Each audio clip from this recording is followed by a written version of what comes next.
Do you guys remember those videos people used to make? What's in my purse? Do you remember those? Do people still make those? I don't know. Today I thought it would be really fun. It's a very snowy day outside and I was just kind of tidying up my sewing desk. So I was like, I'm gonna film a what's in my sewing desk video because I have a pretty good system down when it comes to keeping my most needed tools right at hand. Y'all know I have a very, very tiny sewing space. But somehow I managed to make a lot of projects, big ones, small ones. I have successfully organized my space. I've talked a lot about sewing room organization in other videos, but today I specifically want to talk about how to keep the handy things handy. Which things I have in my desk, which things I have on my desk, which things I have stowed away that I don't need that often, and that kind of thing. So I'm Nikki, this is Pin Cut Sew. So glad you're here. Let's get right into it. Oh, wait, let's not get right into it. First of all, I have this cute new sticker in my shop I want to tell you about. It says, Unsewist. Isn't it funny? So you can go grab one or a bunch of these for your quilting friends, your sewing friends, and I'm gonna put the link to this in the description, very first part, in the description below. So funny. Okay, so this is my sewing desk. I have two workstations in this tiny room, my sewing desk and my cutting table. Both of them have drawers. I don't like to have everything out all the time. And I've talked a lot about closed storage in the past, but some things definitely need to be right on my desk. But first, let's talk about the desk itself. I am not an affiliate for Husky, though I would love to be. This is a Husky adjustable height workbench. And mine has drawers, it's on wheels, and it has this knob here that I can lower it and raise it. Most of the time I like to sit on a stool when I'm sewing, partly because my space is so small and a chair kind of gets in the way, but also because I can make these the same height and then just jump from my cutting table to my sewing machine, especially when I'm quilting or improv quilting especially. I'm back and forth so much that a lot of times I just stand up to sew a seam. So having it be able to raise up high like this is super dreamy. It's also very sturdy. It doesn't rattle and shake or anything. So what I have on top of my desk, well, besides Winnie, I have my handiest tools. So I have my chopsticks for turning things inside out, an awl, which is always useful, seam ripper, of course, a compass. These are all the little like pencil shaped stand-up style of tools that I keep in this little bin. Right here I have my hump jumper for sewing over thick ends of fabrics. I have, what else is back there? Screwdriver for getting my needle out and my screw out for when I want to change to my walking foot. I have my lint brush, and let's see, I have some other stand-up tools. Pliers. Do you guys keep pliers in your sewing room? Mine are pink, so everybody knows they're mine, and yet they still take them. Some thread snips, of course. More seam rippers. I have a lot of seam rippers. This is a turning tool of sorts. I have a marking tool, seam gauge, and my Caterpillar flex light. The battery's dead, but I have a case for it on my serger because my serger light bulb goes out. It never stays lit, so those are useful. And then on my desk, of course, I have my pins. I have my clips. I have two things of clips and two things of pins so that I can move them from one desk to the other. I have a little pile of scraps for when you're quilting and you want to chain piece. Sending a scrap through first and last means you don't have to pull your thread all the way out and cut it. You just keep chain piecing. I think I've demoed this before. If you want more of an explanation of leaders and enders and how it keeps your fabric from getting sucked down into your machine, then let me know and I'll demonstrate. I have my scissors, and then here I have my little mini iron with this wool mat. I can link you to both of these things, but this is nothing special. It is just I think the Sharper Image brand, and it was not expensive. It does the job, it works fine. I like to keep it on this desk because I have this is where I have everything plugged in, and at the end of a sewing session, I just turn this whole switch off. And since my mini iron doesn't have an auto off, I like to make sure it's plugged into the thing I always turn off, because I always notice if my sewing machine's left on. So I don't ever leave it on by accident unless I put it over there, which I did. I think in last week's video, I was like, shoot, this has been on for 2 days. Whoops. Okay, so also on my desk, let me show you over here on this side. I have this ceramic bowl my friend made me in high school. I've had it for that long. And this is where my little threads go. Snip them off, they go right in here. Of course I have thread snips. These are my favorite Fiskars ones. And this is just my fast turn tube turning tool. I like to just be able to grab that really quickly. So that's everything that's on my desk. This desk also comes with 2 long drawers. I have in this one all of my thread, all of my bobbins. This is an old pin case for used needles and bent pins. And this is all of my needles, both hand sewing and machine needles I keep in here.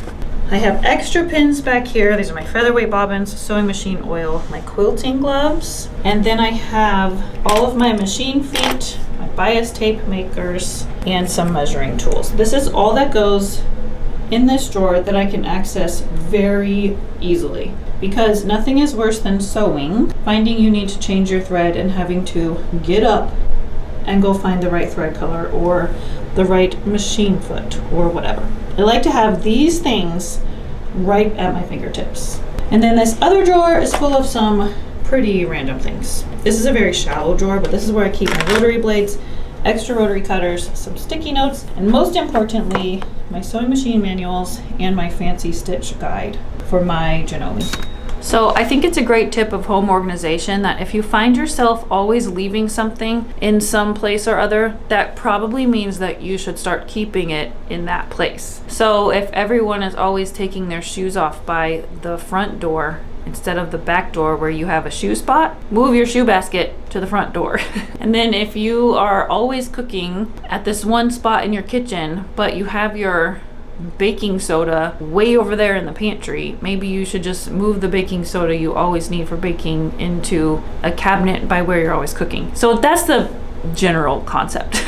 And I implement that when sewing too. So there's certain things I want to have right on hand so I don't have to get up every time I need a new thread color or every time I need a machine needle or something like that. I don't have to get up and go somewhere else. So I told you I have my sewing desk, and then I can turn right around to my cutting table. And I like having these things so close to each other. I haven't always had them close to each other. This is kind of the perks of having such a tiny space, but I love just being able to turn around from one to the other. So maybe you have a bigger room, but you need to move your work surfaces closer together so that you can more easily access one from the other. There are some things in my sewing room that I always have 2 of or more. Scissors is one, because sometimes I misplace my scissors or it's buried under fabric and I have another pair that I can just grab. Obviously seam rippers is another, marking utensils, point turners like my chopsticks, and let's see what else. Oh, pins. I have one on my desk, one on my cutting table, and when the one on my sewing machine gets full and my cutting one is empty, I can just switch the 2. Switcheroo. I have a third one that I put on my ironing board if I'm making clothing, because it magnetizes right to the ironing board and I can just toss pins into it or grab them out while I'm marking a hem. I also have more than one seam gauge. Let's see, what else do I have more than one of? Oh, I have more than one cutting mat, because sometimes if something is big and I already have a project on my cutting table, I take it out to my kitchen table and I cut something there. I also have 2 of these wool pressing mats, because sometimes I do like to have it over here on my cutting table. And let's see, I think that's the main things that I like to have 2 of. But let me show you what I keep very close by my cutting table so you can see what other things I like to have very handy. Whoops. Okay, this is my big cutting table I was telling you about. I did not clean it up for this video. Oh, sneak peek. Okay, so right here by my cutting table, I have my trash can. I can literally swipe tiny scraps right off the table into it. And then I have my scissors and rotary cutters. These are pinking shears, paper scissors, and my spare set of scissors. Extra rotary cutters. And then in this little It's So Emma stash and stow thing, which I love, by the way, I have so easily to grab seam rippers, marking tools, gauges. I try to keep this only these things because I want to be able to get them so quickly. I also keep all of my quilting rulers right here. And I have a jar up here with pencils and things. And these are quilting pins, but I don't necessarily need those all the time. These are the handiest tools right here. And it makes the most sense for me to have them next to my workspace, not necessarily my sewing space. The last thing I always have is paper, because then cute drawings like this turn into cute patterns like this. You can look for this pattern in March. It's coming soon. Isn't he so cute? Okay, so those are all the things that I try to have handy, besides chapstick and Kleenex. It's another good tip. Coffee. I have a coaster. Coaster always on my desk too. Cutting mat lives on the desk, of course. I'm not going to show you today what's inside my drawers in my cutting table, because I've shown that before. It's almost all fabric storage. And then, because my room is so tiny, I also have a small hall closet out in the hallway where I have another cabinet with drawers. It's little, but it holds all of my ribbon and notions and random little sewing things, because sewing just comes with a lot of little things. And the more kinds of things you make, the more random kinds of things you collect. So I have things like what is the, you know how little toddler pants have like the elastic with buttonholes? I have that because I use it for ballet costumes. I have some weird appliques and other random tools like that, but mostly just a lot of ribbons and trims and like Christmas bells and pom-poms and that kind of thing.